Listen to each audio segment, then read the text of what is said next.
할렐루야. 지난 시간에 이어 오늘은 2장 17절로부터 29절에 있는 말씀을 이제 시작을 하겠습니다. 먼저 하나님의 말씀 17절부터 29절까지 봉독해 드립니다.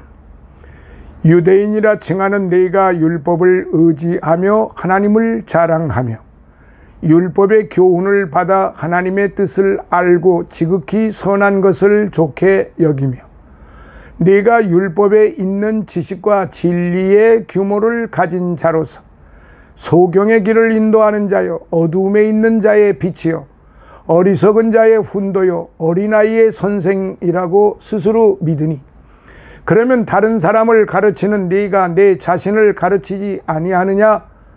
도적질 말라 반포하는 네가 도적질 하느냐? 간음하지 말라 말하는 네가 간음하느냐?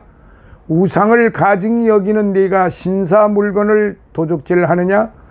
율법을 자랑하는 네가 율법을 범함으로 하나님을 욕되게 하느냐? 기록된 바와 같이 하나님의 이름이 너희로 인하여 이방인 중에서 모독을 받는도다. 네가 율법을 행한즉 할례가 유익하나 만일 율법을 범한즉 내 할례가 무할례가 되었느니라. 그런즉 무할례가 할례자가 율법의 제도를 지키면 그 무할례를 할례와 같이 여길 것이 아니냐. 또한 무할례자가 율법을 온전히 지키면 의문과 할례를 가지고 율법을 범하는 너를 판단치 아니하겠느냐?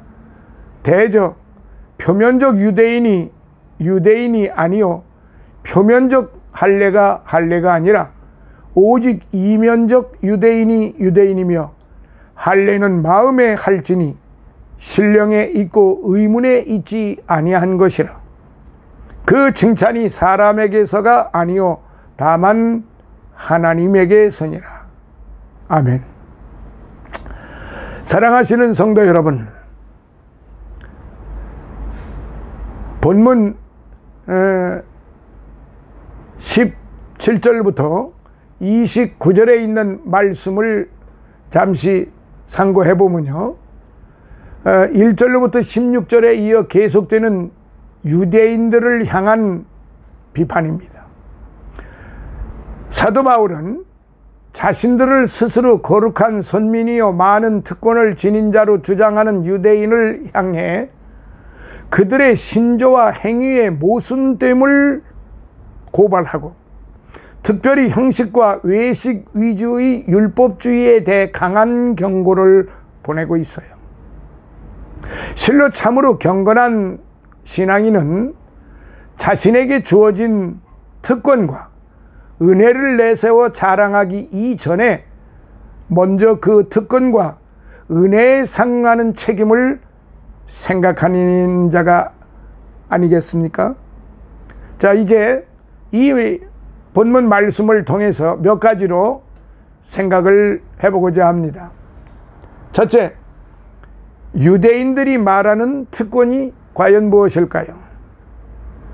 사도 바울은 유대인들의 그릇된 행태를 꾸짖기 전에 먼저 그들이 스스로 믿은, 즉 사실과는 거리가 먼 자기들의 주장들을 나열하고 있습니다.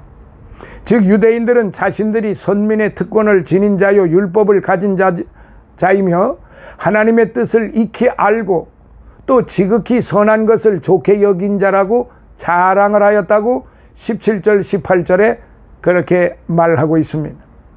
더욱이 그들은 빗된 율법의 교훈을 잘 알고 있는 까닭에 어둠에 놓인 이방인들을 이끄는 위치에 있다는 맥락에서 볼 때 소경의 길을 인도하는 자요 어둠에 있는 자의 빛이요 어리석은 자의 훈도요 어린 아이의 선생이라고 스스로 확신하고 있었다는 사실입니다. 19절로부터 20절이에요. 사실 이러한 영광스러운 특권과 지위를 조차 하나님의 뜻을 이루어 갔다면 적어도 그들 유대인들은 하나님이 기뻐하시는 거룩한 민족이라 할 수 있었을 것입니다. 하지만 그들의 실상은 그렇지 못했어요. 진정 그들은 자신들의 특권을 그릇 이해하여 자기 교만, 자기 영웅주의에 깊이 빠져 있었던 것이지요. 자, 이제 두 번째, 고백과 행위가 서로 모순된 유대인들이었습니다. 사도는 유대인들의 공언과 헛된 주장에 대하여 그들의 죄가 어떤 것인지를 구체적으로 말하고 있어요.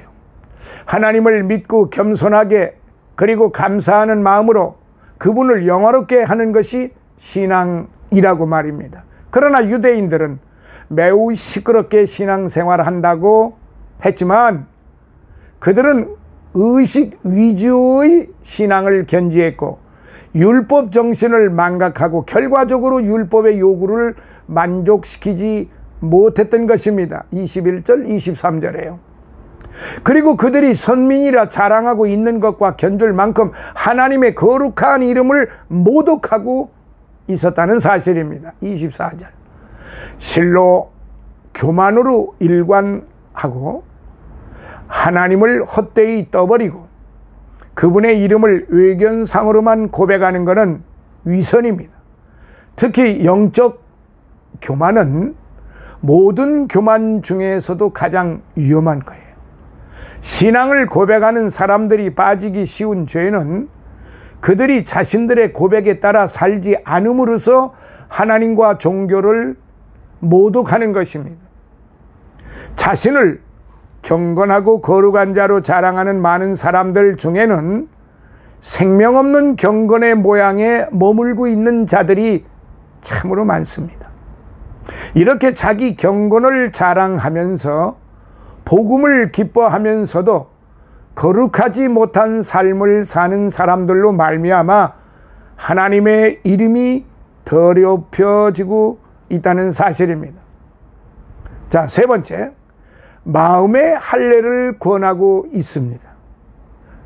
사도 바울은 유대인들이 자행하고 있는 또 하나의 잘못을 지적하고 있는데요. 그것은 할례의 잘못된 인식에 따른 것이었습니다. 즉 유대인들은 오직 육체의 할례를 통해서만 거룩한 선민이 될 수 있다고 믿었던 것이지요. 사실 이 할례란 아브라함이 하나님과 언약의 표로서 받은 거룩한 의식이었습니다. 창세기 17장 10절로부터 12절이에요. 그런데 이 할례는 할례 그 자체가 중요하다기보다 오히려 하나님의 백성으로서 순종과 충성을 다할 것을 마음으로 결단하는 내면적 결의가 더욱 중요한 것이었습니다. 그런 점에서 볼 때 할례는 의식 자체보다 그것이 지니는 영적 의미가 더욱 중요하다라고 28절 29절에 그렇게 표현하고 있습니다. 그 같은 까닭에 구약 여러 곳에조차 육체의 할례보다 마음의 할례를 먼저 권하고 있지 않은가요? 여기서 마음의 할례란 하나님 앞에서 자신의 부정함과 부족함을 진솔하게 아뢰고 참여하며 마음을 다하여 주의 법도를 좇는 일일 것입니다. 즉 그 인격의 내외적 청결 작업이 바로 마음의 할례라는 것입니다. 이러한 전인적 청결을 이룬 자만이 참된 의미에서 하나님의 거룩한 백성이라 할 수 있지 않겠어요? 표면적 육신의 할례는 더 이상 할례가 아닙니다. 오직 순종과 믿음을 가진 내면적 할례자가 참신자요 진정한 하나님의 사람이 아니겠습니까? 그리고 오늘 성령의 거듭나게 하심과 새롭게 하심으로 마음의 변화를 받는 세례가 참 세례일 것입니다. 사실 원어에서는 베프티스트, 침례라고 기록이 되어 있기 때문에 원칙적으로는 침례로 읽어야 할 것이지만은 여기에서는 덕을 세우기 위하여 세례라고 통칭 그렇게 말씀을 드리도록 하겠습니다. 그러한 세례는 헛된 육체적 영예를 좇지 않게 하며 다만 진리와 거룩을 따르도록 마음을 정돈하는 것입니다. 따라서 이제 우리는 외면적이 아니라 내면적인 그리스도인이 되도록 기도해야 합니다.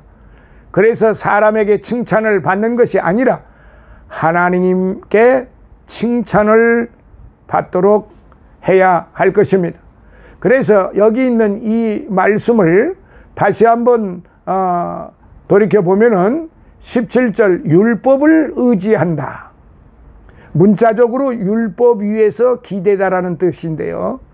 유대인들이 율법을 소유하고 있다는 사실 자체로 안도하였고 율법을 행함으로도 구원을 얻을 수 있다고 보았음을 의미하는 것입니다. 여기에서 유대인들이 의지하였던 허상들을 살펴보면은 다음과 같습니다.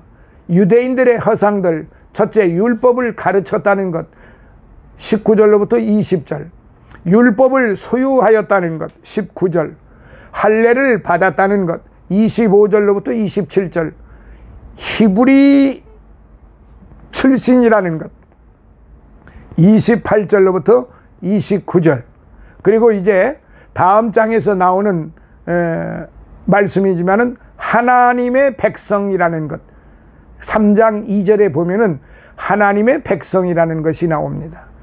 그 말씀이 나오는데 바로 유대인들의 허상인 것입니다. 오늘 우리도 가만히 생각해 보면은 현대 21세기 우리 기독교인들이 그때 유대인들의 허상들처럼 지금 이 5가지의 허상들 속에 살고 있지 않는가 하는 우려가 많습니다.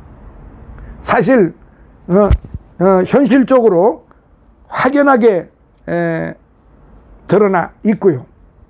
뭐 벌레 한 마리가, 제 옷이 색깔이 이래서 그런지 벌레 한 마리가 달려들었군요. 하나님의 백성이라고 하는 것, 히브리 출신이라는 것, 할례 받았다는 것, 율법을 소유했다는 것, 율법을 가르쳤다는 것, 이거 가만히 오늘 현대 교회와 한번 비교를 해보면은 뭐 별로 그렇게 틀리질 않아요. 현대 교인들이 나는 교회에 소속되어 있다는 것, 그리고 어떤 교단에 소속되어 있다는 것, 그리고 우리는 철저하게 목사님 중심으로 교회를 운영하고 있다는 것, 목사님 말씀에 철저하게 우리가 순종한다는 것, 얘기로서는 상당히 듣기 좋은 소리도 있어요. 그리고 나는 교회 목사라고 하는 것, 장로라고 하는 것, 권사, 집사라고 하는 것, 그리고 나는 교회에서 직분을 받아서 이런 모양 이 모양 저 모양으로 열심히 일하고 있다고 하는 것, 그리고 교회에서 시키는 일은 잘하고 있다는 것, 그리고 나는 기독교인이라는 것, 그리고 나는 무슨 교회의 교인이라는 것, 그리고 나는 어떤 일이 있어도 하나님의 자녀라고 하는 것. 그런데 이렇게 생각을 하면서 하나님의 말씀과는 동떨어진 그런 생각, 행동하는 것이 너무 많다고 하면은 이거 굉장히 아이러니한 거 아니겠어요? 한번 깊이 생각을 해봐야 됩니다. 그래서 사도 바울은 2장 18절에 율법을 의지하며 다음에 좋게 여기며 그랬어요. 원래 금, 은 등의 금속을 녹여 거기서 불순물을 가려내는 것을 말하지만은 여기서는 분별해내다라고 하는 뜻이 있습니다. 좋게 여기며 도키마조라는 말이 있는데 우리 해석은 좋게 여기며 이렇게 되어 있습니다. 그런데 원래 금은 등의 금속을 녹여 거기서 불순물을 가려내는 것을 말하고 있는 것입니다. 즉 분별해내다는 뜻이에요.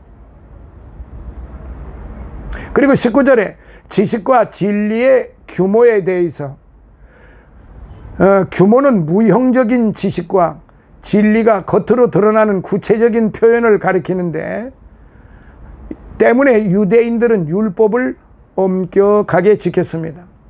그리고 어린아이에 대해서 거론하고 있죠. 네오피스, 네피오스, 원래 젖먹이를 뜻하지만 여기서는 유대교로 막 개종한 이방인 초신자들을 가리킵니다. 21절에 내 자신을 가르치지 아니하느냐? 내 자신을 가르치지 아니하느냐? 남에게는 가르치면서 자신 스스로는 행하지 않느냐는 책망이고, 도적질하느냐? 부정하게 재물 혹은 권리나 명예를 취하는 것을 말하는데요, 제8계명의 위반이지요. 또한 22절에 간음하느냐? 당시 랍비들 중에는 유부녀와 사통하는 경우가 허다하였다고 합니다. 신사 물건을 도적질하느냐? 여기에 대해서는 첫째, 하나님께 대한 금전적 의무 불이행, 둘째, 회당 공금 절도, 셋째, 성전의 거룩성을 오염시킴, 넷째, 이교 신전의 물품 절도 등의 다양한 견해들이 제시되고 있습니다. 문자적 의미와 가깝고 이교 신전에서의 절도를 금하는 명령이 많습니다. 다른 점에서 마지막 견해가 가장 옳습니다. 그리고 범한다, 파라바시스, 죄를 범한다는데 문자적으로 선을 넘어 걷는 것을 의미합니다. 즉 유대인들이 율법을 자랑하면서도 율법을 지키지 않는을 가리키는 겁니다. 24절에 하나님의 이름이 모독을 받는도다. 이사야서 52장 5절을 사도 바울은 인용을 했습니다. 이스라엘 백성들이 바벨론에 유배되었던 것은 그들이 그 율법에 순종치 아니한 결과였는데, 그러나 이방인들은 이스라엘의 하나님이 무력함으로 그들이 유배되었다고 조롱을 하였습니다. 따라서 하나님의 이름이 모독을 받은 것은 바로 이스라엘 백성들이 율법에 불순종한 결과라고 할 수 있습니다. 그리고 25절 27절에는 율법을 행한 즉 무할례를 할례와 같이 여길 것이 아니냐 이렇게 말했는데, 이는 할례가 율법의 한 부분일 뿐이기 때문입니다. 즉 율법을 행하지 아니하므로 하나님의 백성임에 대한 표징인 할례가 무의미하게 된 것처럼, 할례 받지 못했으나 하나님께 순종하는 이방인이 하나님은 백성이 될 수 있다. 이방인이 하나님의 백성이 될 수 있다 이 말이에요. 그 다음 28절에 표면적 유대인, 무슨 뜻일까요? 표면적 유대인, 생식기에 할례를 받았다는 그 자체만으로 민족적 혹은 종교적 우월의식을 가졌던 아브라함의 혈통적 후손들을 말하고 있습니다. 자, 29절에 할례는 마음에 하라. 할례는 마음에 할지니 그렇게 기록되어 있죠. 하나님의 참된 요구는 유대인들이 마음의 할례, 곧 하나님께 순종적이 되는 것입니다. 칭찬이 하나님에게서니라. 이는 유대인들의 할례 목적이 하나님을 기쁘게 하려는 것이라기보다는 이방인들에 대한 자신들의 선민 우월성을 과시하려는 의도에서 비롯되었음을 지적하고 책망하는 것입니다. 결국 유대인들은 육체의 할례를 받은 자로서 사람의 칭찬밖에 받지 못하였다는 사실입니다. 자, 이렇게 해서 이제 29절까지 이제 2장을 이제 마무리를 했습니다. 그러면서 참고적으로 1장부터 16절까지 1절부터 16절까지 하나님의 공평한 심판에 대한 말씀이었고, 즉 하나님의 진노를 피할 자는 없다, 이것을 말씀을 드렸는데, 다음 시간에 이 2장에 대해서 마무리로 말씀을 드리도록 하겠습니다. 감사합니다. 항상 건승하시고 주 안에서 편안하시기를 예수님 이름으로 축원합니다. 감사합니다.